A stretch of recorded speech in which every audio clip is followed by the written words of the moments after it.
যেই ব্যক্তি পৃথিবীর জমিন থেকে বিদায় হবে সর্বশেষ যে ব্যক্তি বিদায় হবে উনিও 40,000 বছর কবরে থাকবে। এই কবরের জগৎ থেকে উঠবে, হাসরের মাঠে যাবে।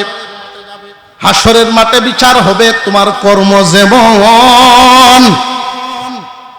এই কথাটাই আল্লাহ পাক এক আয়াতের মধ্যে ডাক দিয়া বলেন, ওয়াত্তাকু ইয়াওমান তুরজাউনা ফীহি ইলাল্লাহ সুম্মা তুওয়াফফা কুল্লু নাফসিম মা কাসাবাত ওয়া হুম লা ইউযলামুন।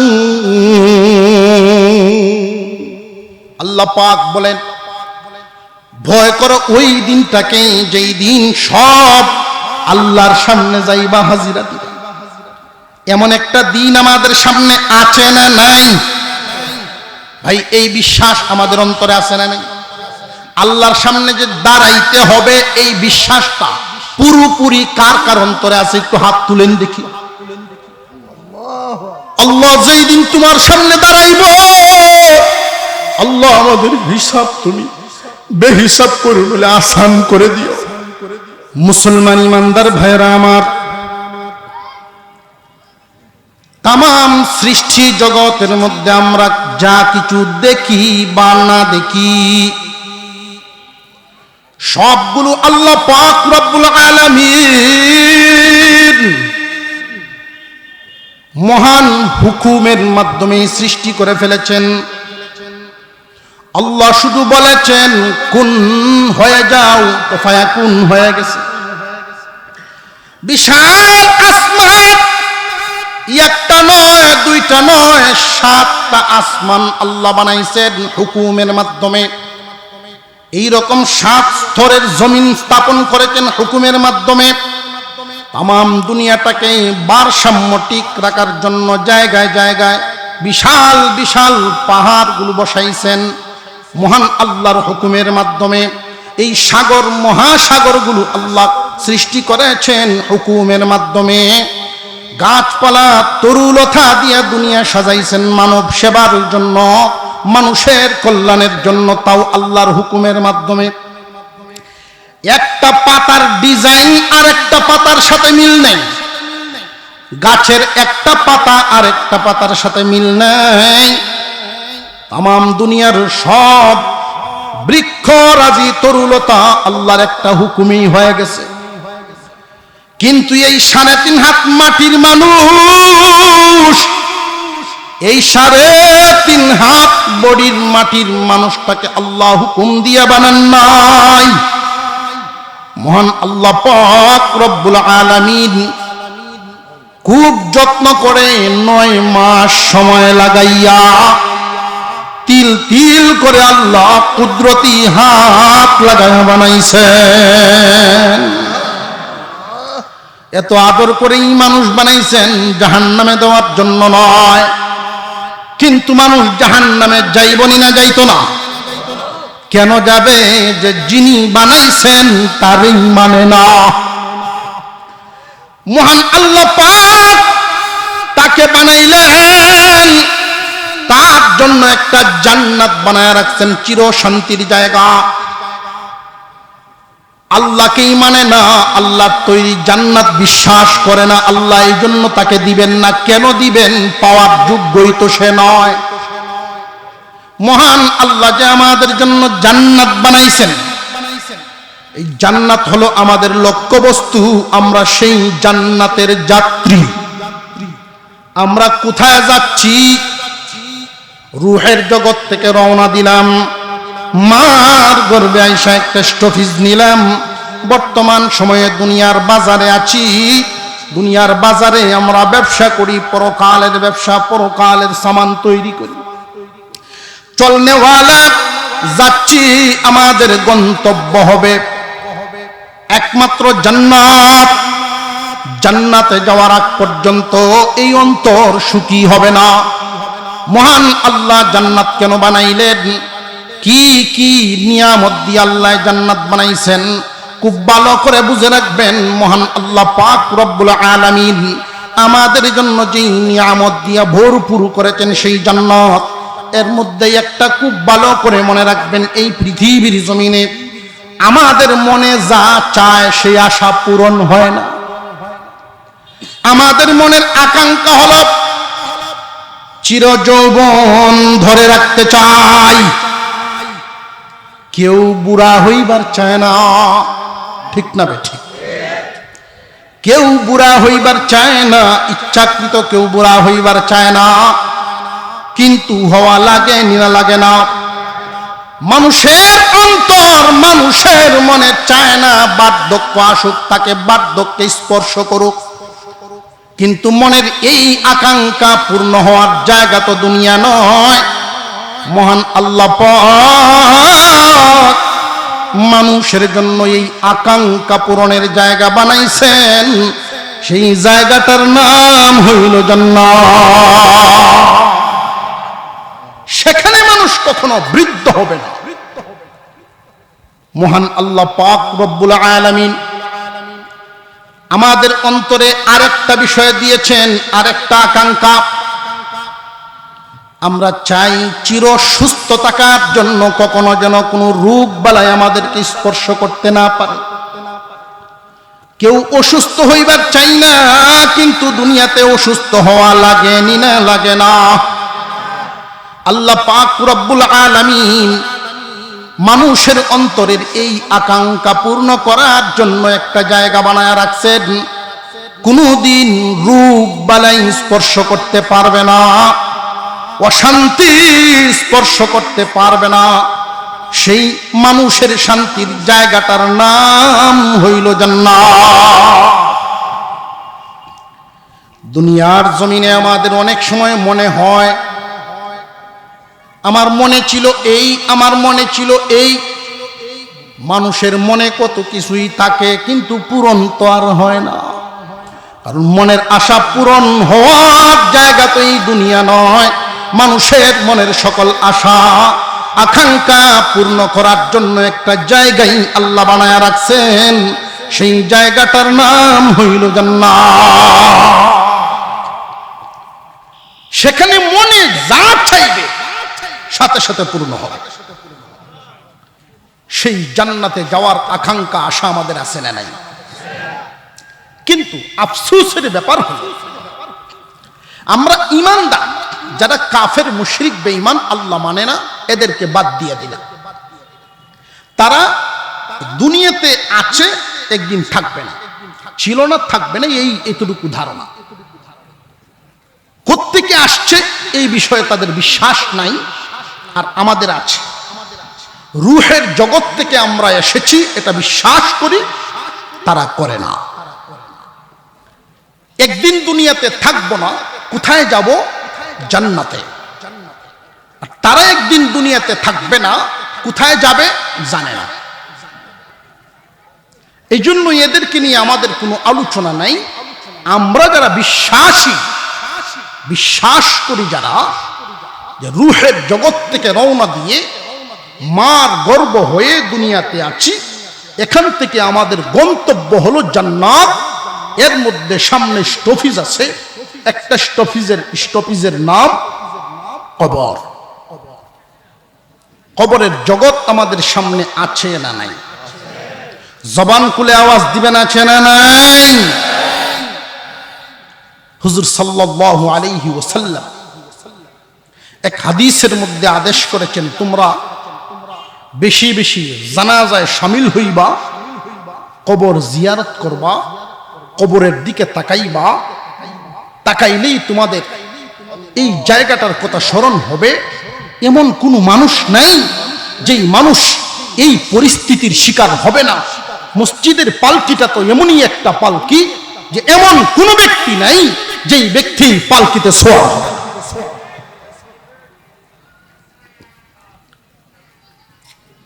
আমরা তো দেখি পালকিটা এখানে রাখা আছে, কোন দিন জানি কার দুয়ারের সামনে দাঁড়ায় যায়। মানুষ শুধু বলা বলি করতে থাকবে, কালকে দেখলাম বাদাঘাট বাজারে, আজকে কেমনে মারা গেল। এই বলা বলি আছে না নাই? বন্ধু, বুড়া হইলে মরবা এটা ভাবিও না। তোমার চাইতে কম বয়সের লোকেরাও রওনা দিয়া দিছে। তোমার চাইতে কম বয়সের অনেক যুবক বিদায় হয়ে গেছে। গতকাল বাজারে ছিল, আজকে নাই, লাশ হয়ে গেছে। আত্মীয় স্বজন, বন্ধু বান্ধব, এলাকাবাসী বাড়িতে ভিড় জমাইল। কি সুন্দর স্বপ্নে গড়া একটা বাড়ি বানাইল। এই বাড়িটায় তো থেকে যেতে পারলো না, এই বাড়িটা তো ব্যবহার করে যেতে পারলো না। রঙের কাজটা একটু বাকি রইছে। এর আগেই বান্দা বিদায়, আত্মীয় স্বজন আইসা ভিড় জমাইছে। তোমার লাশটা পড়ে আছে, মাথার নিচে একটা বালিশও নাই। আত্মীয় স্বজন জমা হয়ে যাবে। এই চিত্রটা আমাদের প্রত্যেকের সামনে আছে না নাই? মসজিদের মাইকে এলান হবে, অমুক নামের ব্যক্তি দুনিয়া থেকে বিদায় হয়ে গেছেন, ওইটার সময় জানাজার নামাজ হবে। তোমার স্ত্রী সন্তান চোখের পানি দিয়া বুক বাসাইবে। আত্মীয় স্বজন মসজিদের পালকিতে উঠাইয়া কাঁধে করে নিয়ে যাবে কবরস্থান। এই যে গুরুস্থান, তোমার জন্য যেই ঘরটা তুমি প্রতিনিয়তই দেখতেছো, বছরে বহু কবর তোমার নিজের চোখের দেখা, একবারও তোমার মনের ভিতরে ঢুকাও না, একবারও তোমার মনের ভিতরে শক্ত এবং মজবুত ভাবে বসাও না যে এমন একটা ঘর তোমার জন্য আছে, এমনই একটা ঘর তোমার জন্য আছে। এই ভাবনাটা মানুষের অন্তরে আসে না। দুনিয়ার জমিনে মানুষ বসবাস করে, আমরা ইমানদার, একদিন দুনিয়ার জমিনে থাকবো না। দুনিয়ার থেকে বিদায় হয়ে গেলে আমাদের প্রথম স্টপিজ যেই হবে কবরস্থান। জানিয়ে রাখবেন মুসলমান, একখান হাদিস খুতবায় আমি তিলাওয়াত করেছি। ক্বালান নবী সাল্লাল্লাহু আলাইহি ওয়াসাল্লাম, তামুতুনা কামা তাহইয়াউন ওয়া তুহশারুনা কামা তামুতুন। চলন যদি ভালো হয়, মরণ ভালো হবে। আর মরণ যদি ভালো হয়, কবর, হাসর, মিজান সব ভালো হবে। চলন যদি বাঁকা হয়, বান্দা, এই দুনিয়ার জমিনে অনেক পয়সাওয়ালা আছে, কিন্তু তার চলন ভালো না। আছে না নাই? অনেক শিক্ষিত মানুষ আছে, তার চলন ভালো না। অনেক রিকশাওয়ালা আছে, দিন আনে দিন খায়, কিন্তু বান্দার চলন ভালো। তোমার চলন ভালো কিনা, তোমার এটা একটা পরীক্ষা। তুমি মিলায় নিবা তোমার চলনটা কেমন হচ্ছে। দামি কাঠের মধ্যে যদি ঘুমাইতে পারো, এতেই তোমার চলন ভালো এমন নয়। দামি কাপড় পরিধান করলে এতেই তোমার চলন ভালো, বিষয়টা এমন নয়। তোমার চাল চলন কি আল্লাহর রাসূলের আদর্শের সাথে মিল আছে কিনা? তোমার চাল চলন কেমন? কাদের সাথে তোমার চলাফেরা, কাদের মোহব্বত তোমার অন্তরের ভিতরে লালন করো, কাদেরকে তুমি দুনিয়ার জমিনে ভালোবাসো বেশি, কাদের সাথে উঠা বসা, কাদেরকে তুমি অনুসরণ করো। অনেক মানুষ এমন আছেন, এই পৃথিবীর জমিন থেকে বিদায় হয়ে গেছেন, তার জানাজার নামাজে টাইওয়ালা, কোটওয়ালা, শুটওয়ালা, কোটিপতি, শিল্পপতিদের অনেক কাতার জমা হয়ে যায় জানাজায়। হাজার হাজার কোটি টাকার মালিক, কিন্তু টাই কোটওয়ালা মানুষ তার জানাজায় বেশি। আলেম উলামা সংখ্যা একেবারেই কম। এমন মানুষও দুনিয়ার থেকে বিদায় হয়নি না? হয় না? আর এমন মানুষও তো আছে, দামি কোনো ঘর ছিল না, বড় কোনো ব্যবসাও ছিল না, কিন্তু চলাফেরা করতো এমন মানুষদের সাথে। তার জানাজার নামাজে যে সমস্ত লোকেরা হাজির হন, বেশিরভাগই আলেম এবং হাফেজ কোরআন। বেশিরভাগ মানুষই 5 ওয়াক্ত নামাজি, দাওয়াতে তাবলীগওয়ালা, দিনদার পরহেজগার মানুষদের উপস্থিতি তার জানাজার নামাজে বেশি। বুঝতে হবে তার চলনটা কেমন ছিল, মরণটা কেমন হলো।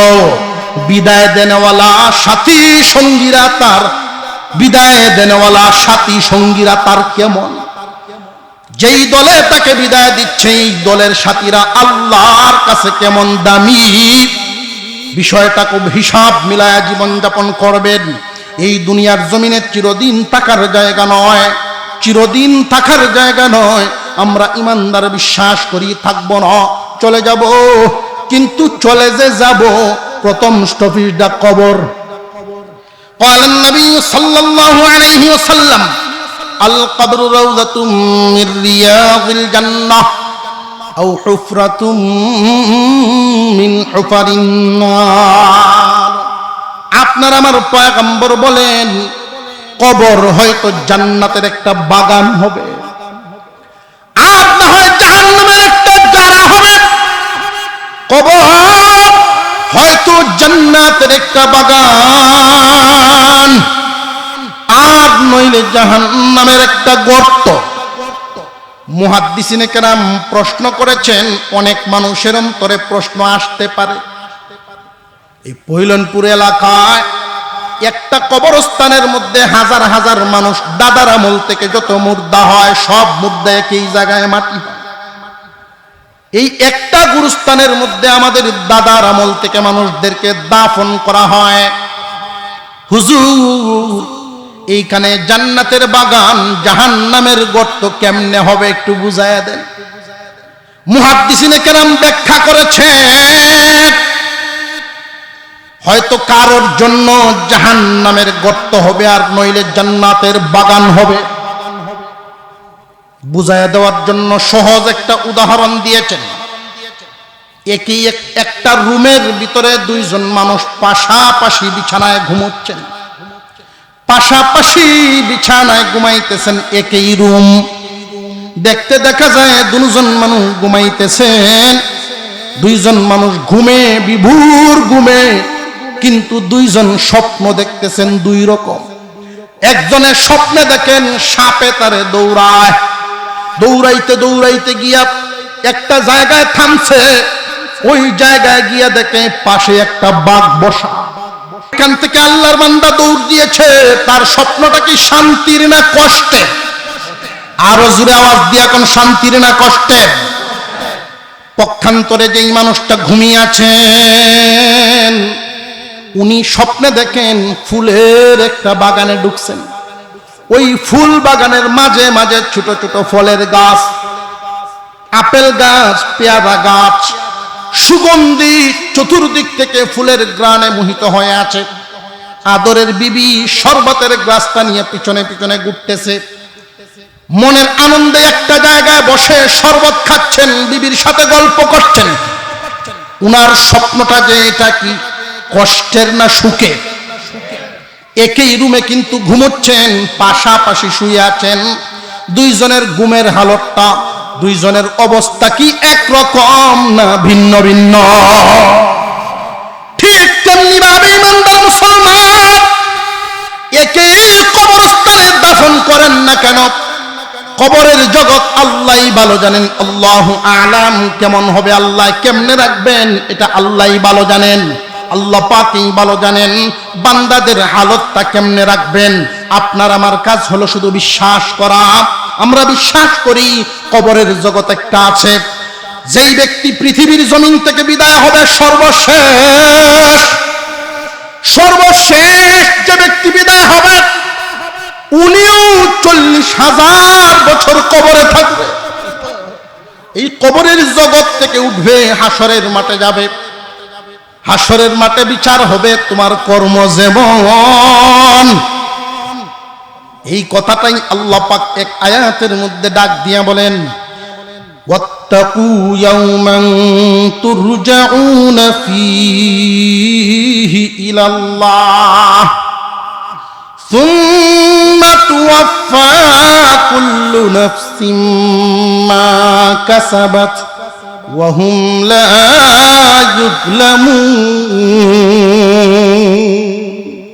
আল্লাহ পাক বলেন, ভয় করো ওই দিনটাকে যেই দিন সব আল্লাহর সামনে যাইবা হাজিরা দিবা। এমন একটা দিন আমাদের সামনে আছে না নাই? ভাই, এই বিশ্বাস আমাদের অন্তরে আছে না নাই? আল্লাহর সামনে যে দাঁড়াইতে হবে, এই বিশ্বাসটা পুরোপুরি কার কার অন্তরে আছে? একটু হাত তুলেন দেখি। আল্লাহ যেই দিন তোমার সামনে দাঁড়াইব, আল্লাহ আমাদের হিসাব তুমি বেহিসাব করে বলে আসান করে দিও। আমাদের হিসাব তুমি আসানের সাথে আমাদেরকে পার করে দিও আল্লাহ। জবান খুলে বলেন আমিন। হাসরের মাঠে যেতে হবে, হিসাব নিকাশ হবে, এই বিশ্বাস আমাদের অন্তরে আছে না নাই? তো একটা জায়গার নাম হবে জান্নাত, আর একটা হলো জাহান্নাম। আমরা যারা ইমানদার, ইমানদারদেরকে আল্লাহ একটা ডাক দিয়েছেন। আজকে যিনি আমাকে এখানে আনার উসিলা, যিনি উসিলা, তিনি হলেন হযরত মাওলানা আব্দুল মুমিন সাহেব। আপনাদের এই প্রিয় সন্তান, এই এলাকার এই গ্রামের কৃতি সন্তান। উনি বেশ কয়েক বছর যাবৎ যোগাযোগ করেন এই মাহফিল করানোর জন্য। আমি ভাবতাম হয়তো আশপাশের কোনো একটা গ্রামে হবে, হুজুরের বাড়িতে যে এটা তো আমি জানি না। আচ্ছা, আপনাদের সাথে কি আমার আজকের পরিচয়? পুরান পরিচয় না। উনি পৈলনপুর বা বাদাঘাট এলাকা, এই এলাকাটা তো বিস্তৃত একটা এলাকা, হয়তো বেকুয়াট একটা গ্রাম হতে পারে, ডোয়ারাই আমি না করে দিই। তো উনিও যে আল্লাহর বান্দা ধরছেন, সারাসারি নেই, লাগিয়ে দিয়েছেন। ৪র্থ বছরের মাথায় আজকে আল্লাহ পাক ওনাকেও একটা ভালো অবস্থানে রাখছেন ভৈরবে। আমার মনে হয় সারা বাংলাদেশে যত মহিলা মাদ্রাসা আছে, এর মধ্যে অধিক পরিমাণ ছাত্রীর একটা প্রতিষ্ঠান, ২৫০০-এর উপরে ছাত্রী সেখানে। ওই সুনামধন্য প্রতিষ্ঠানে দীর্ঘদিন যাবৎ সুনামের সাথে খেদমত করে আসছে। একটা অবস্থান নিয়ে উনি ভৈরবে থাকেন, আলেমরা পছন্দ করে। তেমন একটা ব্যক্তি আবদার করতেছেন, যা না হয় ২-২.৫ ঘন্টা মোটরসাইকেলে গেলে গেলাম, আর নৌকায় যদি কিছুক্ষণ যাওন লাগাচ্ছে গেলে গেলাম। পরে দেখলাম যেন পৈলনপুর এক মেয়ে তার মার কাছে গিয়ে কান্দে। কি হয়েছে, তুই কান্দস কেন? আম্মা, এবার জরুনার বিয়া হইতেছে, তোমার বিয়া হইতো না। এখন মা করতেছে, এই জন্য কান্দস, ব্যাক করবে। আমার তো বিয়া হয়ে গেছে। এখন তো তার কান্নার গতি আরো বাড়ছে। আমি বললাম, না বলি তোমার বিয়া হয়েছে, কার সাথে হয়েছে? কে কেন? তোমার আব্বার সাথে। কই, ও তো আমরাই। তাহলে তো আর অসুবিধা। পরে জানতে পারছি হুজুরের ভাইগনা আমাদের সাথে মহব্বত রাখেন, যোগাযোগ রাখেন, ইউসুফ ভাই। আর আপনাদের সাথে তো আমার বেশিরভাগ চেহারাই এখন কেন জানি পরিচিত হয়ে গেছে, দেখলেই বলতে পারি আমার শ্রোতা। আল্লাহ পাক যেন কিয়ামতের দিন আমাদেরকে এইভাবেই জান্নাতে মুলাকাত করায়া দেন। যার সাথে দুনিয়াতে মহব্বত রাখবেন, তার সাথে হাসরের মাঠে সাক্ষাৎ হবে, হাসরের মাঠে হিসাব নিকাশ সেভাবে হবে। এই দলের সাথে, দলের সাথী হয়ে সেই দল যেদিকে, আমরাও সেদিকে। আল্লাহর রাসূলের দল, টুপিওয়ালার দল, দাড়িওয়ালার দল, পাঞ্জাবিওয়ালার দল, এই দলের সাথেই থাকতে পছন্দ করবেন। এই দলের মহব্বতের দিলের ভিতরে লালন করবেন ইনশাআল্লাহ। আমরা বহুত মানুষের পিছনে ঘুরছি জীবনে, ঠিক না বেটি? ঘুরে দেখছি অবস্থা খুব একটা ভালো না, অবস্থা খুব একটা ভালো না। মানুষের চোখে ধুলা দিয়ে উন্নয়ন হইতেছে, উন্নয়ন হইতেছে, উন্নয়ন হইতেছে। দেশের উন্নয়নের যেই স্লোগান, যেই গীত, আপনাদের এই সাইড ওইটা খুব আস্তে ধীরে করেন, যেদিক দিয়ে সাউন্ডের সমস্যা হচ্ছে। আর সাউন্ড তো একটু সমস্যা হইতেও পারে, আমরা গলাও এই তালটা এখন শুরু হয়েছে না, মাত্র আরম্ভ।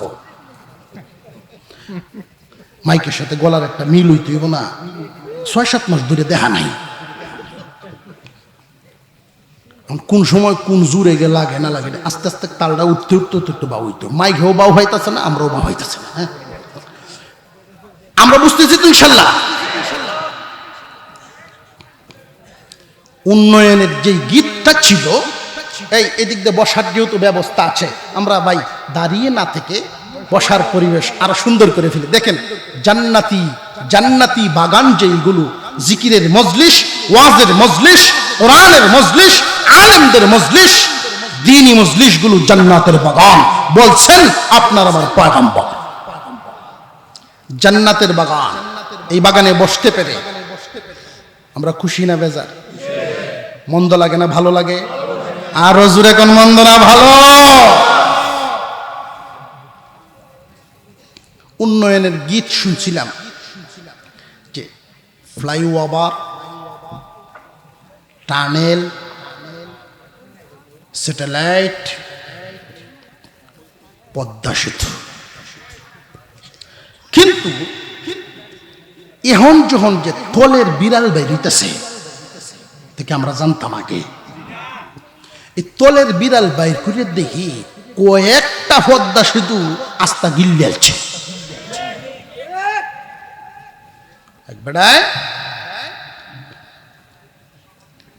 টেলিভিশনের মধ্যে চায়ের দোকানগুলো দেখছেন না, ছোট ছোট সংসদ ভবন না, প্রত্যেকটা চায়ের দোকান দেখবেন, এইটিও আরেকটা সংসদ ভবন। কিছুক্ষণের ভিতরে দেখবেন দেশ স্বাধীন করতেছে, ক্ষমতা বইতেছে, ডাক্তার, ইঞ্জিনিয়ার, এখানে লোকের অভাব নাই। তো এখানে একটা চ্যানেল চালাইতেছে, এটার মধ্যে দেখা যায় একটা অজগর সাপ আস্ত একটা গরু খেয়ে ফেলতেছে। তো আরেকজন খুব আশ্চর্য একটা সুর ব্যবহার করছে, আরে সর্বনাশ, এটা কিভাবে সম্ভব? তো একজন মুরব্বী ছিলেন, উনি ধমক দিলেন, দূর ডাহাত বেডা, অজগর সাপ একটা গরু খাইতেছে, এটা তুমি দেখি আশ্চর্য হয়ে গেছো। আমরা এলাকার চেয়ারম্যানে 8টা বাথরুম খাইছে, এখন তো সে আগের চাইতে বড় আশ্চর্য। আমি 8টা বাথরুম খাইছে, হ্যাঁ 8টা বাথরুম খাইছে। কিভাবে বাবা সম্ভব? ট্যাঙ্কি টুঙ্কি সহ, যেটা সরকারি একটা বাজেট আসছিল, 2টা ইটের কাজও করছে না, পুরাটাই গিলেছে। এমন নজির বাংলাদেশে হয়ে গেছে না গেছে না? আমরা বিশ্বাস করেছিলাম উন্নয়ন করছে, আমরা তাদের নেতৃত্ব মেনেছি, তাদের দলের সাথে থাকতে চেয়েছি এবং চলেছিও। চলে কি দেখলাম? আমাদের ঘাম জড়া পয়সাটা, আমাদের পরিশ্রমের পয়সাটা, আমাদের স্বপ্নকে তারা দুলিশ্বাস করে দিয়ে, আমাদের স্বপ্নকে গলা টিপে হত্যা করে দিয়ে, বিদেশে পাড়ি জমিয়ে সেই জায়গায় সেটেল হয়ে আমাদের টাকা নিয়ে ভাগাভাগি করে চলে গেল, আমাদেরকে ঋণী বানায় চলে গেল। আমরা যতদিন প্রতিজ্ঞা করব, আমরা যতদিন দুনিয়াতে বেঁচে থাকবো, এইরকম চরিত্রের, এইরকম রূপওয়ালা যত লোক সামনে আসবে, জীবনে আর এদের ফাঁদে আর পা দেব না।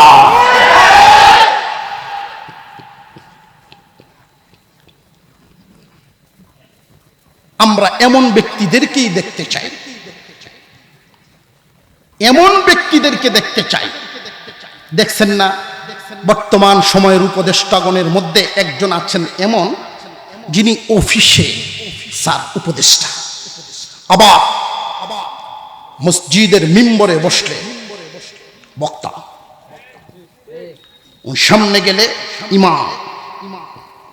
যার মধ্যে চারিত্রিক বৈশিষ্ট্য, ওই সিফাত না থাকবে, যে যিনি মন্ত্রণালয়ের প্রধান হবেন, ইমামতিও করতে পারবেন এবং ওই নেতৃত্বেও থাকতে পারবেন, ওই গুণ ওই যোগ্যতা যাদের থাকবে আমরা তাদের পিছনেই থাকবো, তাদের দল মানব, তাদেরকে আমরা নেতৃত্বে রাখবো। এই দলের সাথে মিশে যদি থাকতে পারি দুনিয়াও কামিয়াব হবে, আখিরাতেও কামিয়াব হবে, চুরি লুট বন্ধ হবে, দেশের উন্নয়ন দেশের গতি ঠিক থাকবে, আগামীর ভবিষ্যৎ শান্তির একটা আলো দেখতে পাবেন। এই চোরদেরকে আর সুযোগ দেওয়া যাবে না। জেনে রাখবেন যে সমস্ত চরিত্রহীন মানুষ এদেরকে কখনো আমরা আর গুরুত্বপূর্ণ কোনো জায়গায় আমরা দিব না। এই জন্য যদি কথা বলতে হয় বলতে হবে, রাজি আছি। প্রতিবাদী আওয়াজ যদি তুলতে হয় তাহলে তুলতে হবে, রাজি আছি ইনশাআল্লাহ। যদি প্রতিবাদী আওয়াজের সাথে ঘাম জড়াইতে হয়, রাজি আছি। আলেম উলামা চরিত্রবান লোক, শুধু আলেম রাইজে চরিত্র আর কেউ নাই, বিষয়টা কিন্তু এমন না। আলেম উলামা চরিত্রবান লোক এই দেশে অনেক আছেন, সেই যোগ্য ন্যায়পরায়ণ সেই সমস্ত ব্যক্তিদেরকে আমাদের নেতৃত্বে দেখতে চাই। যার কাছে আমার টাকা আমার জানমালের নিরাপত্তা থাকবে, সেটা রাঘব বোয়ালের পেটে যাবে না। কয়েকটা পদ্মা সেতু হয়ে যায়, কয়েকটা পদ্মা সেতু বানানোর মতো পয়সা এক দুইজনে গিলে ফেলছে, কি আশ্চর্য ব্যাপার, কি হয়ে গেল। আবার ওই সমস্ত মানুষগুলো আবার কিছু চাপাও পিটায়, বেটা কুস্তি লাগিয়ে হারিয়ে গেছে, তোলে তাকিয়া উঠতো আর ফাটতেছে না, ট্যাংটা কেউরা দেয় না ফিটতে তুলে, ট্যাংটা গোড়ান দেন না ফিটতে তুলে, দেখ চিন্তা হয়ে দেখ তোর উপরে উনতে আসি, কথা বুঝতেছেন। তো কিছু লোক এরকম চাপাবাজ থাকে। তো ওই দলে যে সব খারাপ এমন কিন্তু না, আর বর্তমানে মাঠে যারা পজিশন নিতে চাচ্ছেন এদের যে সব ভালো তাও কিন্তু না। আমরা যেটা বলতে চাই, আমরা চাই আগামীর দিনে সচ্চরিত্রবান যোগ্য ন্যায়পরায়ণ এমন ব্যক্তিদেরকে সামনে দেখতে চাই ইনশাআল্লাহ। রাজি আছি না? আল্লাহ যেন কবুল করেন, বলুন আমিন। আল্লাহ পাক এক আয়াতের মধ্যে ঘোষণা দেন, ইয়া আইয়ুহাল্লাযীনা আমানু, হে বিশ্বাসীগণ, হে ঈমানদারেরা। আমরা এখানে যারা আছি যারা ঈমানদার তারা হাত তুলি, যারা ঈমানদার হাত তুলেন, হাত তুলেন। কারা কারা ঈমানদার একটু হাতটা নাড়ান দেন, যে ঈমান আছে আমার ইনশাআল্লাহ। আল্লাহ কবুল করে, বলুন আমিন। হাত নামান। তাহলে বুঝে রাখেন ওয়াজটা আপনার জন্য। আমি যেই আয়াত পড়লাম সূরার নাম সূরা মুনাফিকুন, সূরা মুনাফিকুন আয়াত নম্বর 9, সূরা মুনাফিকুনের 9 নম্বর আয়াত। আল্লাহ বলেন, ইয়া আইয়ুহাল্লাযীনা আমানু লা তুলহিকুম আমওয়ালুকুম ওয়ালা আওলাদুকুম আন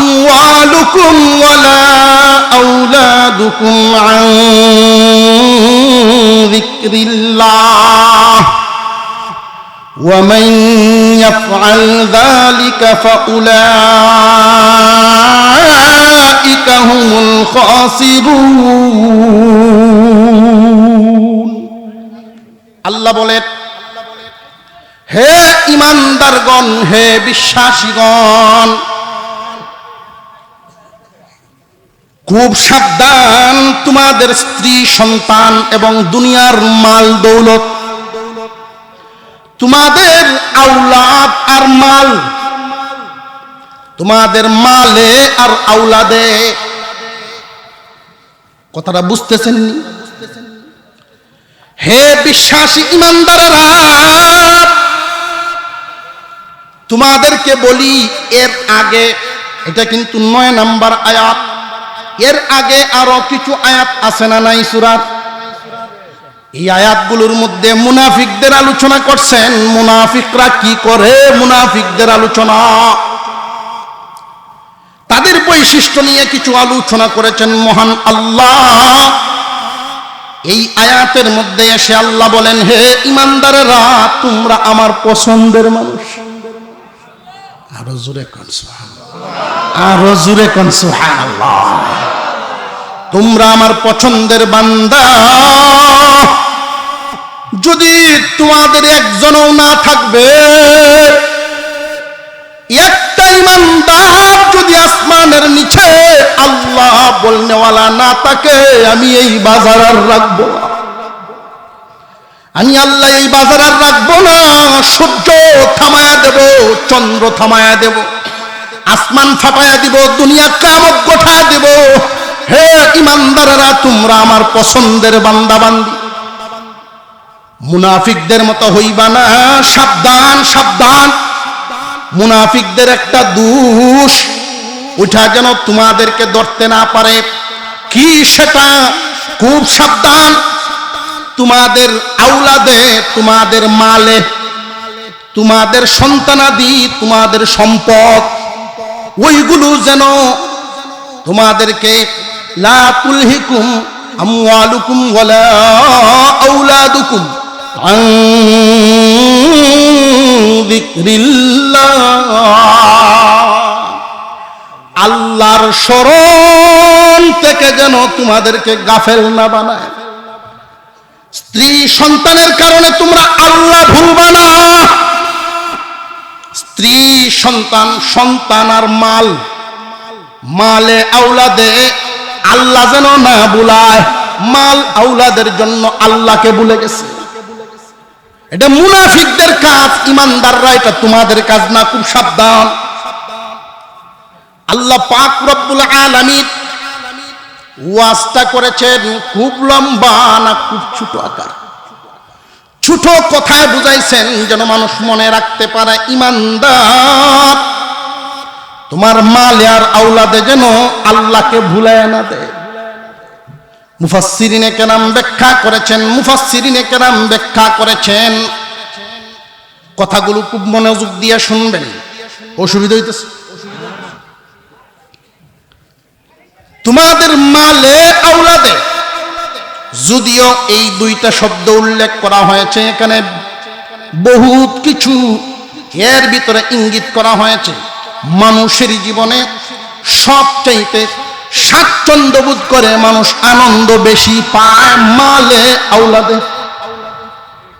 ঠিক না বেটি?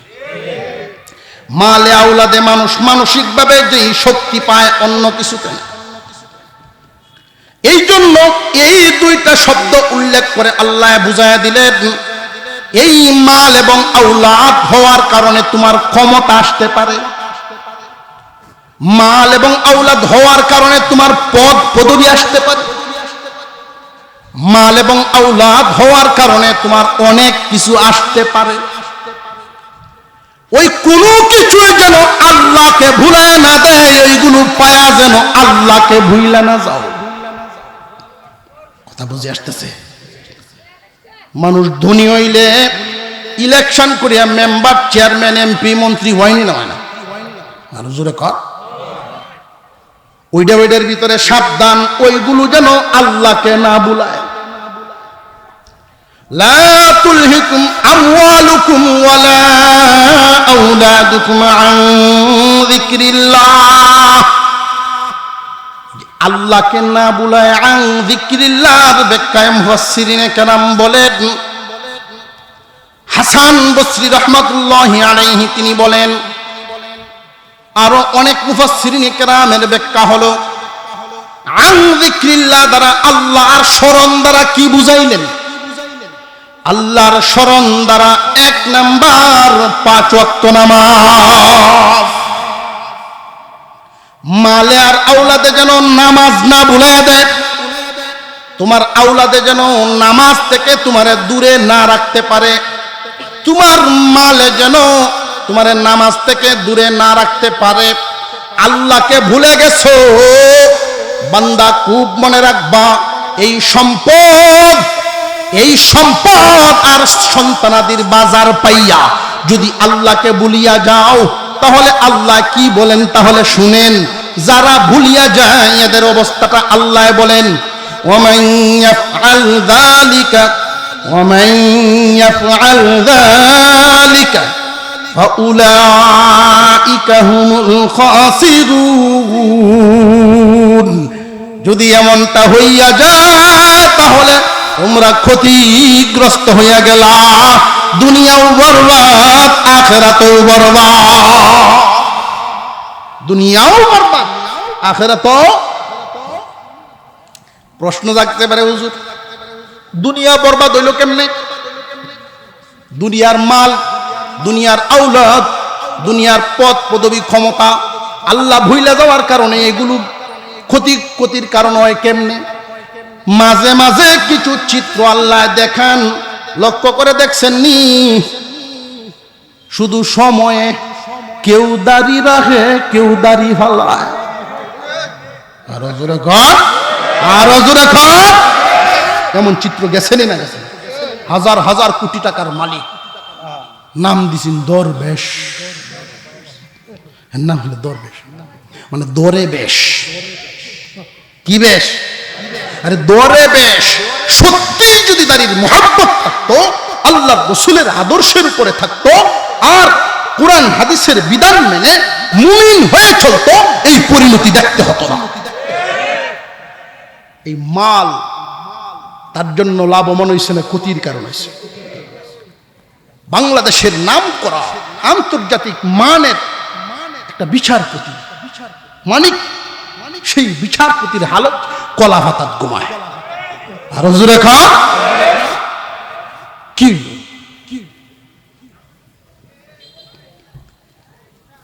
আল্লাহকে যেন না ভুলে যাও। আর যে সমস্ত মানুষেরা মাল আওলাদের কারণে আল্লাহ ভুলে গেছে, ইমানদারের মধ্যে আমাদের মধ্যে অনেক মানুষ এমন আছে, ফরান নেই, এই তো আর কয়টা দিন, এই তো আর কয়টা দিন, এমন কইয়া আছে না নাই? আরো জোরে কর। আজান পড়ছে, কাস্টমার 5-7টা দোকান আয় উঠছে। এখন এই কাস্টমার ডিট থইয়া দরজাটা লাগাই আনি, আর মসজিদও যাওন গা, এরকম আত্মাওয়ালা, এরকম দিলওয়ালা সব কি ব্যবসায়ী? আল্লাহ পাক এটি বুঝাইতেছে। কাস্টমার দ্বারা এরছে, ইচ্ছা করলে 5,000 টাকার বিক্রি হবে, ওই দিক দিয়ে নামাজটা যেতেছে। টাকা 5,000 পিছনে থাক, আগে আল্লাহর স্মরণে আল্লাহর সামনে হাজির রাখি। আল্লাহ বলেন, মুমিন তুমি এমন হও, তাহলে যেই মালটা তুমি পাইবা, এই মালটা তোমার সঙ্গ দিবে, তোমার লাভে আসবে, আর আসল কাজটা ঠিক রইল। আসল বাদ দিয়া নকল নিয়ে যদি তুমি জমাও, পুরাটাই মাটি আর মাটি, তুমি ক্ষতিগ্রস্ত।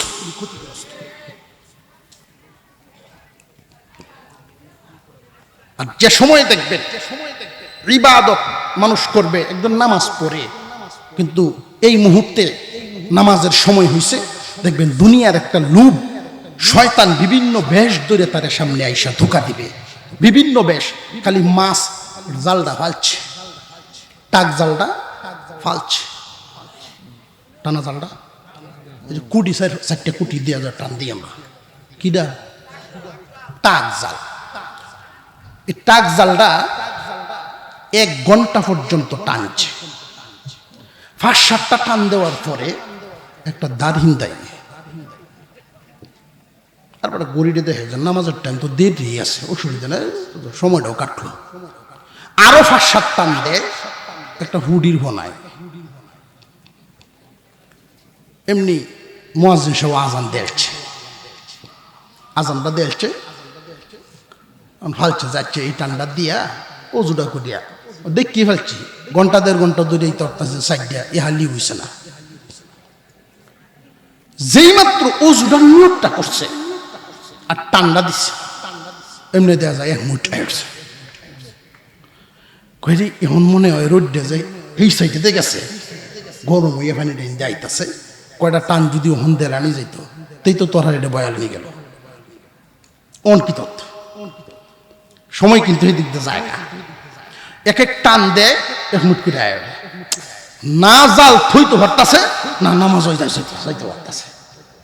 এমন পরীক্ষার সম্মুখীন মুমিন, এটা একটা উদাহরণ দিলাম। এমন পরীক্ষার সম্মুখীন হইবা তুমি সত্যিকারের মুমিন, তোমার উচিত হবে ফেলে দাও দুনিয়া, ফেলে দাও আওলাদ মাল, এগুলোর মহব্বত পিছনে ফেলে আল্লাহর ডাকে সাড়া দাও। এটা মুমিন।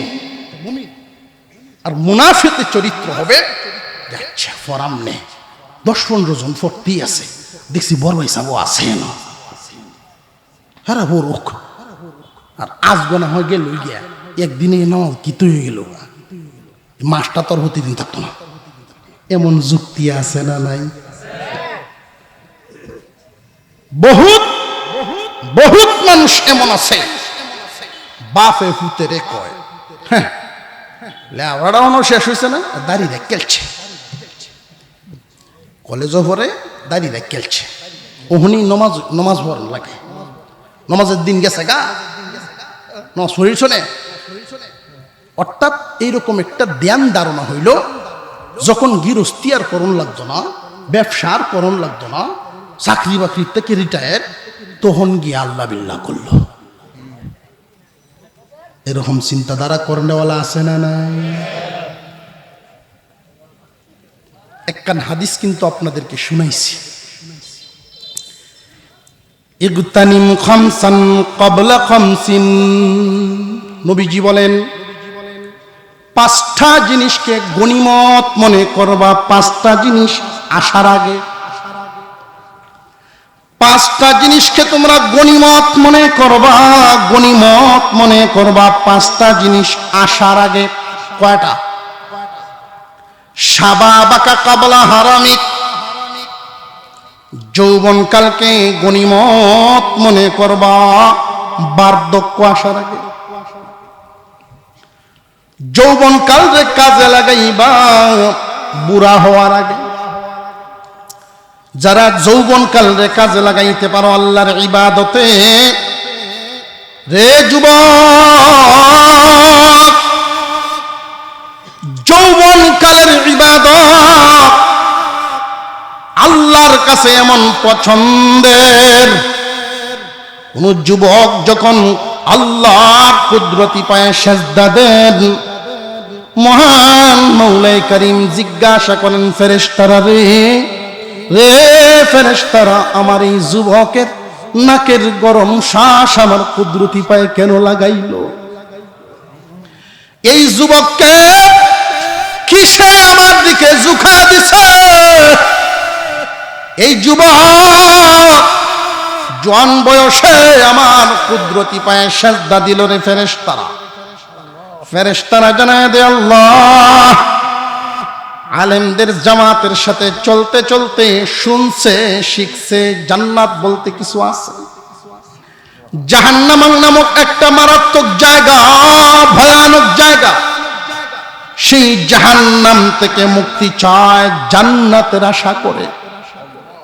আল্লাহ রাব্বুল আলামিন ফেরেশতাদেরকে সাক্ষী রেখে ঘোষণা দেন, সাক্ষী থাকো আমার এই যুবকের নাকের গরম শ্বাস আমি আল্লাহর দয়ার সাগরের ঢেউ তুলে দিছে। আল্লাহ পাক এতটাই খুশি হন, এতটাই খুশি হয়ে যান, জোয়ান বয়সে যারা ইবাদত করে জানিয়ে রাখো সুসংবাদ, বুড়া হয়ে গেলে এইরকম আর ইবাদত করতে পারে না। জোয়ান থাকাকালীন সময়ে যেইভাবে ইবাদত করত, বুড়া হয়ে গেলে কি আর এইভাবে পারেনি? একজন জোয়ানে যেইভাবে ইবাদত করতে পারবে, রুকু বলেন, সিজদা বলেন, কিরাত বলেন, তাসবিহ বলেন, সামাজিক কাজেই হোক, দূরে একটা জানাজায় শামিল হওয়া হোক, দ্বীনি কাজের মধ্যে শামিল হওয়া হোক, যে কোনো কাজে শামিল হতে পারে জোয়ান বয়সে। বুড়া হয়ে গেলে পরকাল কামানো কঠিন হয়ে যায়, দুনিয়া কামানোর যোগ্যতা হারায় ফেলছ, আখিরাত কামানোর যোগ্যতা রইব কেমনে? কথা বুঝে আসতেছে? একজন যুবক মানুষ যদি জোয়ান বয়সে আল্লাহকে খুশি করতে পারেন, আল্লাহর পক্ষ থেকে একটা সুসংবাদ হলো, রে ফেরেশতারা, আমার এই যুবক নিজে নিজে বুড়া হয় নাই, আমি আল্লাহ তারে বুড়া বানাইছি।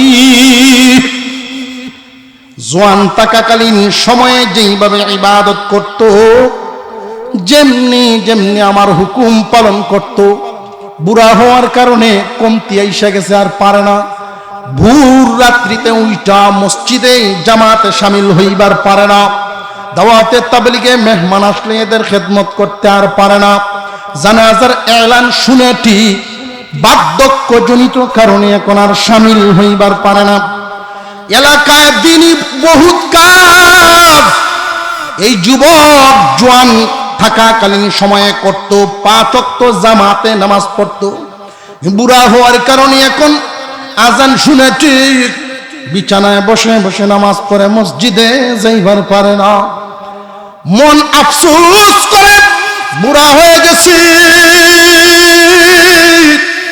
আর আল্লাহর ঘরে গিয়ে জামাত পড়তে পারি না। আল্লাহ বলেন, ফেরেশতারা রে, ও ফেরেশতারা, তার আমল নামায় নেকি লিখার কলমটা থামাইও না। আমার এই বান্দা জোয়ান থাকাকালীন সময়ে যেই যেই ইবাদতে শামিল হইতো, বুড়া হওয়ার কারণে এখন আর পারে না। আগে যেইভাবে নেকি লিখার কলমটা চালাইতা, কলম থামাইবা না, মৃত্যুর আগ পর্যন্ত তার আমল নামায় ওই জোয়ান বয়সের ইবাদত লিখিয়া যাইতে থাকো। যৌবন কালরে কাজে লাগাও বুড়া হওয়ার আগে। শাবাবাকা কাবলা হারামিক, সিহাতাকা কাবলা সুকুম। সুস্থ আছো, সুস্থতারে কাজে লাগাও অসুস্থ হওয়ার আগে। অসুস্থতায় আমাদেরকে ধরবে নি না ধরবে না? আপনার নরম হয়েছেন গিয়া, বোঝা একটু নরম হয়েছেন লাগতেছে। অসুস্থতায় এমন একটা সময় আসবে, এখন 1 ওয়াক্ত একবারের অজু দিয়া 3 ওয়াক্ত নামাজ পড়ন যায়, কিন্তু এমন একটা সময় আসবে রে ভাই, 1 ওয়াক্ত নামাজ পড়তে গিয়া 3 বার অজু করুন লাগে।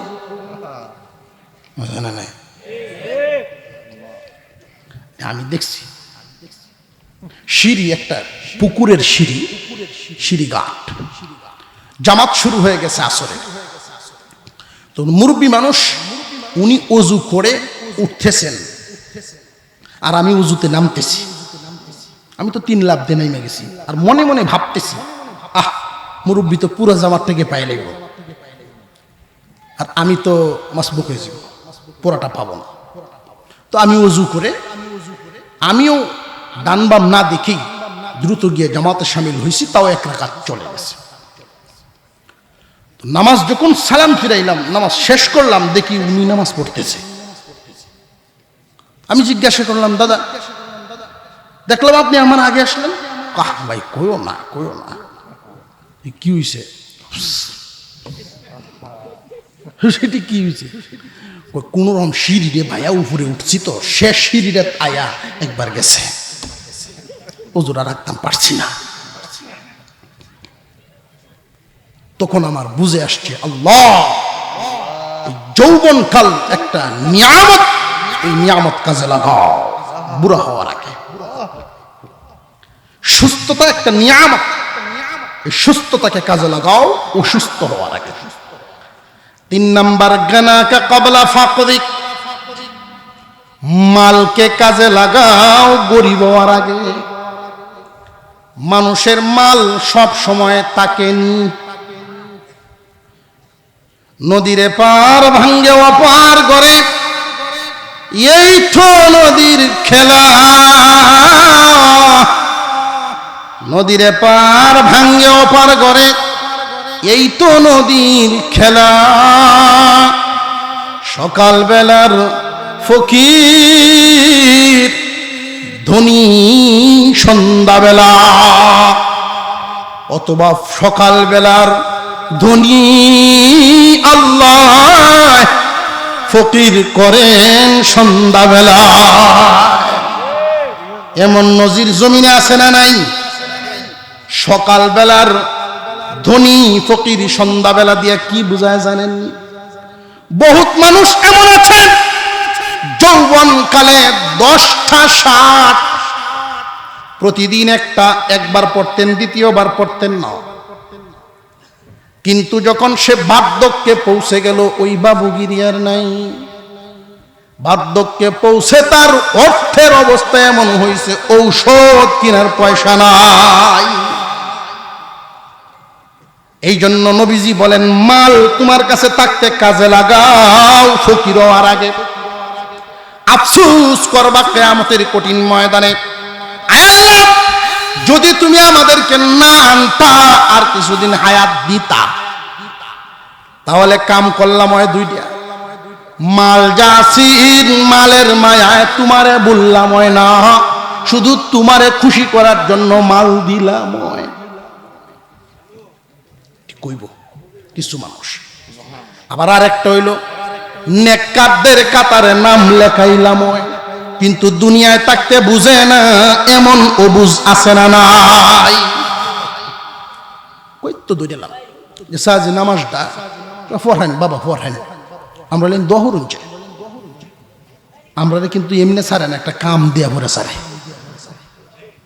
নামাজের তালিম বা নামাজের কাষ্ট করতে গেলে, উসুল করতে গেলে, নামাজের দাওয়াত দিতে গেলে মানে ঠিক। আবার এমনও লোক আছে নামাজ পড়ানোর জন্য নামাজ আসলে লাগে না, এমন কই আছে না নাই? এ যে কাফের কোনো সন্দেহ নাই। আরো জোরে কোন এ যে কাফের কোনো সন্দেহ? নামাজ ফরন লাগবো হুজুর কাপড়টা ভাই তো হুজুর দরাম, বুঝা গেল নামাজ মানে পড়ে না। আর যদি কয় যে না নামাজ লাগে না, এমন ভণ্ডও কিন্তু জমিনে আছে। আর জোরে কোন, এদের সাথে কুরবানি দিবেন না, বিয়ে শাদীর লেনদেন করবেন না, এদের তো ঈমান নাই। কোরআনের কোন একটা বিধান আবার তাও আবার নামাজের মতো ইসলামের 5 কুঠির মজবুত একটা কুঠি অস্বীকার করে ফেলছে, নামাজ লাগে না। নামাজ পড়ার মতো নামাজ একটা দিতাল্লি হয়,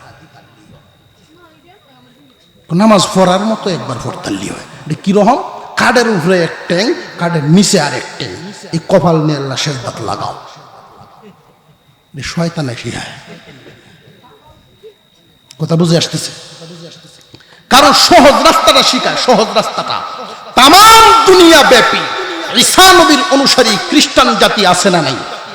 আরো জোরে কাট। কিন্তু একজন খ্রিস্টান দেখাতে কেউ পারবেন কি যে উনি ঈসা নবীর বেশ ধারণ করছে, ঈসা নবীর আদর্শ ধারণ করনেওয়ালা ঈসা নবীর কোনো উম্মত নাই, ঈসা নবীর আদর্শে চলার মতো কোন উম্মত। এদেরই একটা চক্রান্ত আমাদের দেশের এই ভণ্ডামির জাল। মুখে থাকবে উম্মত, মুখে থাকবে মুমিন, কিন্তু ওই দলটার মতো নামাজ লাগে না, কুরবানি লাগে না, যাকাত লাগে না, সুজা সাজি যদি বাবায় কয় এই হয়, সুজা সাজি যাইতে চায়। একদলে করে নবীর মোহাব্বত ভিতরে থাকলে ঈসা নবীর মোহাব্বত দিয়ে খ্রিস্টানরা বেহেশতের আশা করে। আর অন্ধের মতো আমাদের কিছু মুমিন মুসলমান নামদারি মানুষ আশেপে রসুল পরিচয় দেয়, নবীর মোহাব্বত শুধু দিলে আছে, থুথায় নাই, আদর্শে নাই, জিন্দিগিতে নাই। ওরা দাবি করে এই মোহাব্বত দিয়ে শুধু জান্নাতে চলে যায়। এটা তাদের পথ চলনেওয়ালা ভুল, এগুলো ভুল। খুব সাবধান, সময় থাকতে সময়টাতে কাজে লাগান। যদি কেউ দাওয়াত দেয়, যিনি দাওয়াত দিলেন তাকে সম্মানের সাথে বিদায় দিবেন, মন থেকে এটা গ্রহণ করে বিদায় দিবেন। আল্লাহ আপনার কপালে হেদায়েত খুব জলদি দিয়ে দিবেন। আর যিনি দাওয়াত দিতে আইছে যদি ওনার প্রতি বিরক্ত লাগে, বেটারে আরে কয় কি দাওয়াত দিতে আইলে কিছু কঠোর মানুষ আমার দিতে আইছেন দাওয়াত, আচ্ছা ভালো কথা, নামাজের কথা ভালো কথা, নিজের বাপ চাচা ধীরে দেখতো গিয়া, নিজের আত্মীয় স্বজনটি দেখতো, আচ্ছা কোন তো এবার আর দ্বিতীয় দিন আইব বেড়ার ধরো, এমন কই আছে না নাই? খুব সাবধান। আপন দুই ভাই। আসল ওয়াজ কিন্তু বললে হইতো না। আল্লাহ কইছেন, ও ইমানদাররা, মালে আওলাদে আমারে যেন না বলায়, মাল আর আওলাদ পায়া আমারে বলল না। আল্লাহ বেশি না মাল আওলাদ বেশি? আমাদের অন্তরে, ইমানদারের অন্তরে, ইমানদারের কাছে গুরুত্ব মাল আওলাদের বেশি থাকবে না আল্লাহর গুরুত্ব বেশি থাকবে? আল্লাহর বিধানের গুরুত্ব বেশি। আল্লাহর বিধান পালন করতে গিয়ে যদি আমার আওলাদ অসন্তুষ্ট হয়, আমার মালের ক্ষতি হয়, তবু আল্লাহর বিধানটাকে আমরা প্রাধান্য দিব ইনশাআল্লাহ। আসল সাথী আমরা যাদেরকে মনে করি প্রিয়, আসলে কি এরা প্রিয়? আপন দুই ভাই, এই ঘটনাটা বলেই আমি আমার আলোচনা শেষের দিকে চলে যাব। আপনার অসুবিধা হইতেছে? আপনার অসুবিধা হইলে আমার ডাবল সুবিধা। আর হুজুরও গরমের মধ্যে বসে রয়েছেন। তবে আপনাদের যে বসাটা, এই বসার সিস্টেমটা দেখে আমরা খুব ভালো লাগতেছে। যেই মনোযোগ নিয়ে বসছেন, শুধু জিমাইন না যায়, একটু আপনারা লড়াছড়া দিলে আমরা জোশ বাড়ে। যুবক ভাইরা একটু বইলে কত সুন্দর লাগলো। ময়মুরব্বীর সাথে মিললে বই ওরন যায় না? কোনো সমস্যা নাই তো? আমরা একই দলের না? একই দলের না তো বিসমিল্লাহ করে ঢুকি ওরন। আমরা আরেক দলের তো না, যেমন তো না যে ইনশাল্লাহ হুজুর আমরা অন্য হান থেকে আইসি বা আরেক দলের মিলন যাইতো, এরকম তো না। ইনশাল্লাহ বিসমিল্লাহ করে ঢুকে যায়। আপন দুই ভাই। কি ভাই? কয় ভাই? দুই ভাই। তো ছোট ভাই এইরকম একজন আলেম, দাওয়াতে তাবলীগ ওয়ালা, ওনাদের নিসবত পায়া তিন চিল্লা লাগাইয়া নামাজ কালাম পড়ে আলহামদুলিল্লাহ 5 ওয়াক্ত জামাতের সাথে দিনদারির জীবনযাপন শুরু করছে। আর বড় একটা ভাই যে হের অবস্থা হইল সকালে উঠিয়া শুরু করে রাত 10টা লাগাত এটা সুদই কারবার করে, সুদ খায়, লাভেরে লাভ, লাভেরে লাভ, লাভেরে লাভ, সকাল থেকে সন্ধ্যা পর্যন্ত। তো এই ছোট ভাই বড় ভাইটা তেমন কিছু কইতে পারে না, আদবের সাথে গিয়া বুঝায়, ভাই সাহেব সুদ হারাম। 2-3 বার হুনে কয় শুনছি, আরো কিস্তা কইবে? কয় না ভাই, নামাজটা তুই এই পড়তাছস, তুই পড়। পড়াম নাই কদিন পর। ভাই আপনি যে এই শুধু লাভের লাভ করে টেহা পয়সার চিন্তা পাগল হইছই, বাড়ি করুন, ঘর করুন, এই অন্যায় পথে, হারাম পথে এই পাহাড় পরিমাণ মাল যে জমাইতেছেন বিবির জন্য, সন্তানের জন্য, পরিবারের অন্যান্যদের জন্য, হিসাব কিন্তু আল্লাহর কাছে আপনার 1 লাখ দিতে হবে। খাওয়াইবেন আপনি তাদেরকে অন্যায় পথে কামাইয়া, হিসাব কিন্তু তারা কেউ দিত না, আপনার 1 লাখ দেওয়ান লাগবে।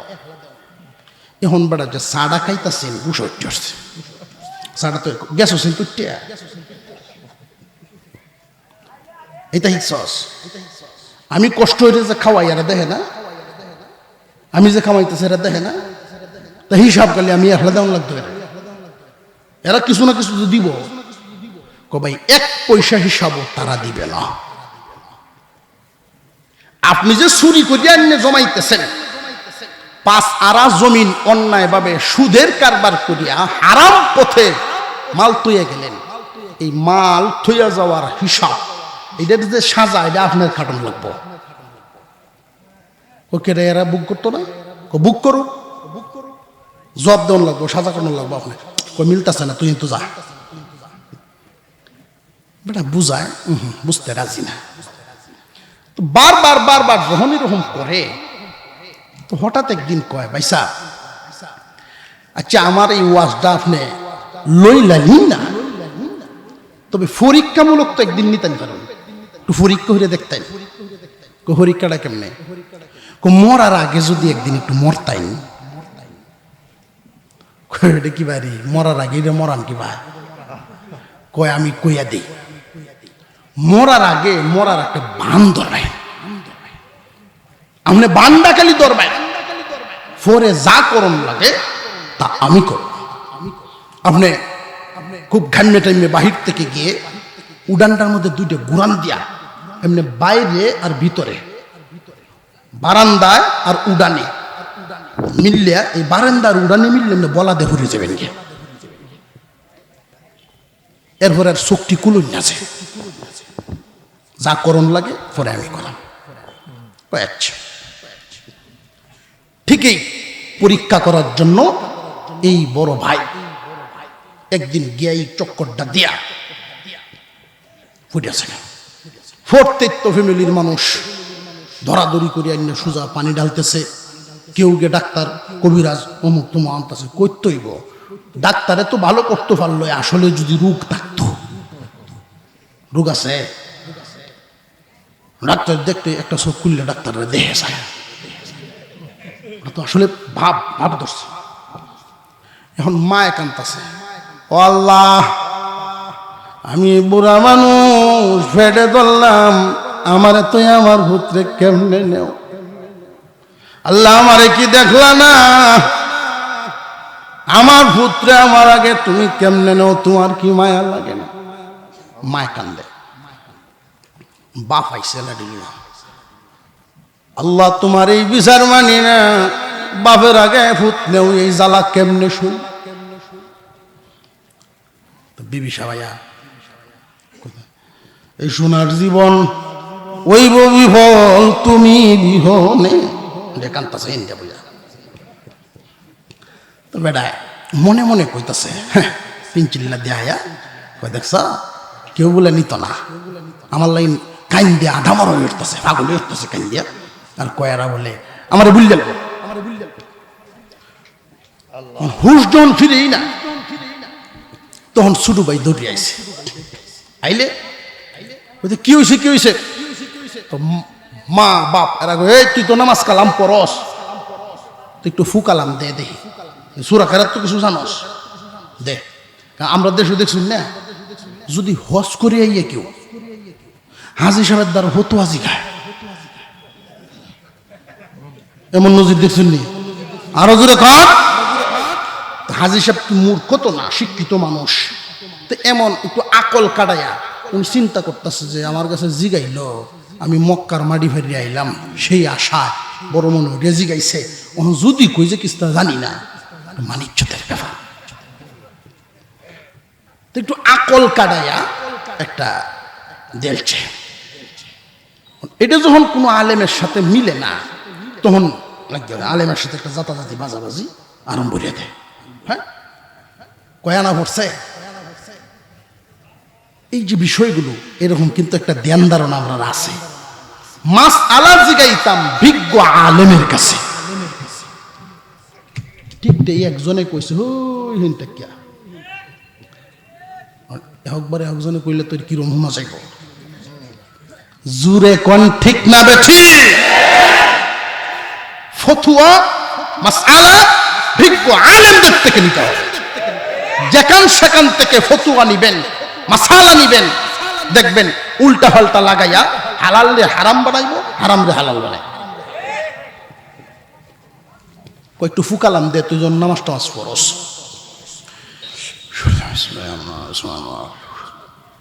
তো কবিরাজ আগে জানাই রূপ ধরা আছে না, আগে 8টার দর পাইছি, রূপ ধরা পড়ছে, তার রূপটা তো ওই কনিডের নিচে, কনির নিচে এই রূপটা। তো এই রূপ স্থানান্তরিত করা যায়। আমার ভাই উঠে জিন্দা হয়ে যাইব, আগামীকাল থেকে আগের মতো কাজকর্ম করে সংসার চালাইব, কোনো অসুবিধা নেই। কিন্তু এই রূপ নিজ ইচ্ছাকৃতভাবে সইয়া রই একজনের দায়িত্ব নিতে হইব। যার উপরে এই রূপ দেওয়া হইব, উনি বাঁচতেও পারে, মরতেও পারে। পুরোপুরি যে মরিয়ে যাবে এটা কইছে কি? এটা কিন্তু বলে নাই যে বাঁচতেও পারে, মরতেও পারে। এখন কেলানি বাইন দেখেন, উনি তো এই সংসারের গার্জেন ছিলেন, কর্তা ছিলেন, এমন কি আছেন কথাটা বুঝেন। শুধু শুধু আমার আমার করেন বিবি বাচ্চা পরিবার, এদের জন্য তোমরা আল্লাহর বিধান ভুলে গেছো। আল্লাহর হুকুম 5 ওয়াক্ত নামাজ পড়ে না কেন? মাঠে কাজ করা লাগে, দোকানদারি করা লাগে, নইলে পরিবার চলে না।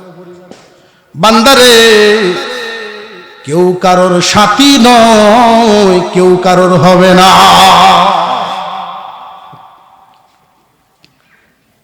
মরলে মরতেও ভরো, বাঁচলে বাঁচতেও ভরো, কেন লইবা? মন দেওয়া যায় রোলি নীরব ভূমিকায় আছে। আব্বা দেখা আব্বা নাই, লাড়ি বড় তসবি হুড়ে উড়ে বেড়া মসজিদের কাছে। আম্মা একটু আগে তুমি ফ্যাট বুক হাতাইছো, কপাল হাতাইছো, আর বলছো কেমন বিছা, এই ফেটে ধরলাম, আমারে থইয়া আমারে কি আল্লাহ দেখছিন না কইছ? তখন তুমি লো, তুই বেশি মাত্র আল্লাহ থেকে বেশি হচ্ছস, তুই আল্লাহ থেকে বড় হচ্ছস। আল্লাহ যে ফয়সালা করছো সেটা থাক, সুবিধায় সুবিধাবাদী, তখন আল্লাহর নাম লয়। ঠিক না বেঠিক? আর হজুর এখন ঠিক না বেঠিক? সুবিধাবাদী এখন মায় তো লই না। আল্লাহর বিচার, আল্লাহর ফয়সালার বাইরে আমার কোনো ইখতিয়ার নেই, আমি যাব না। ছেলে কই? বড় ছেলে, তোমার বাবার এই রূপটা তুমি হাতে নেও, যে মাফ করেন চাচা, আমার আব্বা বুড়া মানুষ, আমি মাত্র দুনিয়াতে আসছি জোয়ান মানুষ, বহুত কিছু স্বপ্ন রইল, বাপেরটা লইল না। এখন বিবি সাহেবের ডাক দিয়ে কয়ে, বাবি যান একটু আগে বলছেন সোনার জীবন কইব বিফল, তুমি বিহনে জামাই রো বাপ পড়ছে দেশ সব তো এইলা সুবিধা হইলে আছে, অসুবিধা হইলে না। এটা যেন না ডরাইতেছেন, বোঝা যায় আস্তে আস্তে কইতেছেন। এমনি গুরান দিয়ে উঠে গেছে, মাতাব্বর গুরান দিয়ে উঠে গেছে। ভাইরে বুঝে ফেলেছি, দুনিয়া আল্লাহ পাঠাইছেন আখিরাতের সামান কামাইবার জন্য। আখিরাত ভুলে গেছি, বিবির মায়ায়, বাচ্চার মায়ায়, সংসারের মায়ায়, গদির মায়ায়, জমিনের মায়ায়, চাকরির মায়ায়, ব্যবসার মায়ায় আল্লাহর হুকুম ভুলে গেছি। আর কারোর দিকে তাকাইব না, আমার জবাব আমার দেওয়া লাগবে, আমার হিসাব আমার দেওয়া লাগবে। সুতরাং আল্লাহ পাক রব্বুল আলামিন ইমানদারদেরকে এই জন্য ডাক দিয়া বলেন, ক্ষতিগ্রস্ত হয়ো না, তোমরা না ইমানদার, তোমরা তো মুনাফিক না, তোমরা না ইমানদার, তোমরা তো মুনাফিক না, ক্ষতিগ্রস্ত হয়ো না। ইয়া আইয়ুহাল্লাযীনা আমানু লা তুলহিকুম আমওয়ালুকুম ওয়ালা আওলাদুকুম আন যিকরিল্লাহ। মালে আওলাদে আমি আল্লাহরে যেন ভুলাইয়া না দে। যেই দিন তুমি দুনিয়ার জমিনে ছিল না বান্দা, এমন একটা সময় ছিল না যে আমরা ছিলাম না। আজ থেকে 150 বছর 200 বছর আগের কোন মানুষ এখানে আসেননি? তাহলে 200 বছর আগের এখানে কেউ নাই, আগামী 200 বছর পরে কেউ থাকবো না। যেই দিন তুমি এই দুনিয়ার জমিনে ছিলে না, তোমার নামটাও পর্যন্ত কেউ জানতো না। আমি আল্লাহ তোমাকে মার গর্বে আনলাম, 2 জন মানুষের মিলনের মাধ্যমে তোমাকে দুনিয়ার জমিনে আনলাম। রে বান্দা, কেমনে নাফরমানি করো, কেমনে আমার হুকুমটা ছাড়িয়া ঘুমাও, আমার হুকুমের বিরুদ্ধে তুমি কেমনে অবস্থান নাও, আমার হুকুম পালন করার থেকে তোমারে কোন জিনিসে ফিরায় রাখে রে বান্দা? তুমি তো মুর্দা ছিলা, আমি আল্লাহ তোমারে জিন্দা বানাইছি।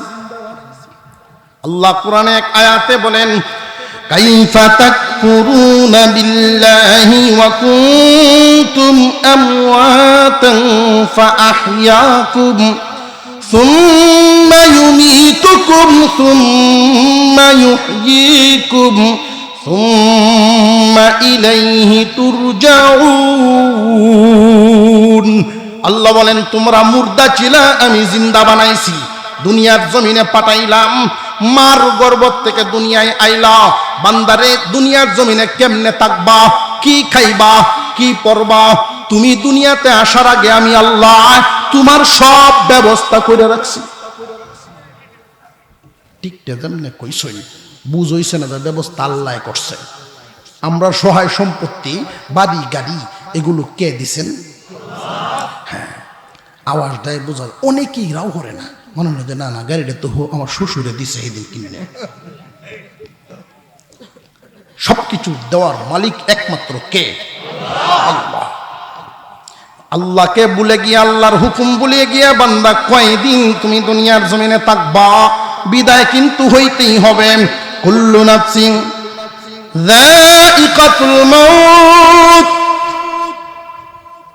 প্রত্যেক প্রাণী মৃত্যুর স্বাদ গ্রহণ করবে এতে কোনো সন্দেহ মাউতু কাসিন কুল্লু নাফসিন শারিবু মাউতু কাসিন কুল্লু নাফসিন শারিবু কবর বাইতিন কুল্লু নাসিন দাখিলু কবর বাইতিন কুল্লু নাসিন দাখিলু প্রত্যেক মানুষ কবরে এই কবরের সামান দুনিয়া থেকে তৈরি করে দাও আল্লাহ বলেন আমি যা দিলাম তার থেকে আমার রাস্তায় দিবা আমি যা দিলাম এটা নিয়ে সবর থাকবা হারাম পথে আইন না হালাল পথে আমি যা দিছি তা নিয়ে সবর থাকবা এইখান থেকে নিজে বাচ্চা থাকতে মরণ হওয়ার আগে মরণ আসার আগে নিজের হাত দিয়া দান করিয়া যাইবা এটা ভাববো না যে তুমি দুনিয়া থেকে বিদায় হইলে তোমার জিফুতে শুধু তোমার নামে দিতেই থাকবো এটা ভাববো না ঢাকা শহরে এক লোক মারা গেছে তো শহরে তো ঘন ঘন মসজিদ কারণ এক একটা বিল্ডিং এ 40টা 50টা পরিবার থাকে তো অর্ধেকটা পাড়া না একটা বিল্ডিং এ অর্ধেকটা পাড়ার মতো একটা গ্রামে তা 8-10টা বিল্ডিং 20টা বিল্ডিং পরে পরে মসজিদ আছে ভদ্রলোক মারা গেছেন আলেম ওলামারা আসছেন ছেলেরা জিজ্ঞাসা করতেছেন আমার বাবা তো নামাজ পড়ে নেই তো আমরা সহায় সম্পত্তি এলাকার মত কম না হুজুর আপনি একটু হিসাব করেন আমরা কফারা দিয়ে দিব আমার বাবা জাহান্নামে যাবে কেন পয়সা দিয়া অফিস আদালতের ফাইল লড়াইতে এই কাম করতে করতে এখন চাইতেছে হে নো একটা লাইন কি করণ যায় কিনা হুজুররা হিসাব করছেন মোটামুটি কফারার একটা হিসাব প্রায় 20 লাখ টাকার উপরে এসে গেছে জিন্দিগিতে বন্দা সেজদা দিতে অভ্যাস নাই মরণের আগ পর্যন্ত খালি কামাইছে কামানি বুঝুন না সেজদা দিছে 20-25 লাখ 50 লাখ এরকম হয়ে গেছে আশ্চর্য তার এক ছেলে আইছে কি হয়েছে কফারার হিসাব করতে চাইছিলাম টাকা তো দেখে তো অনেকটাই হয়েছে উনি নামাজ পড়ছে না এই জায়গা আমরা তো মুখে ডাইনে মসজিদ বামেও মসজিদ আলায় নামাজ বললো না কে ঢাকায় মানুষ ডাইনে মসজিদ বামেও মসজিদ আলায় নামাজ বললো না কে তার দেখা আলায় আমরা তো মুখে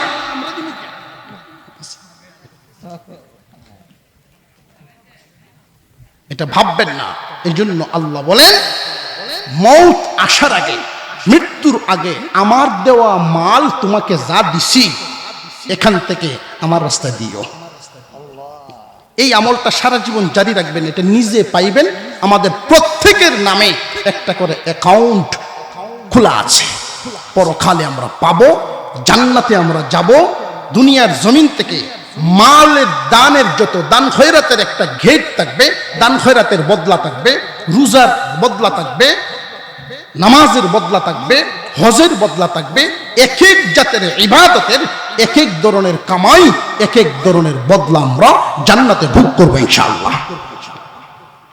দিতে রাজি আছি তো?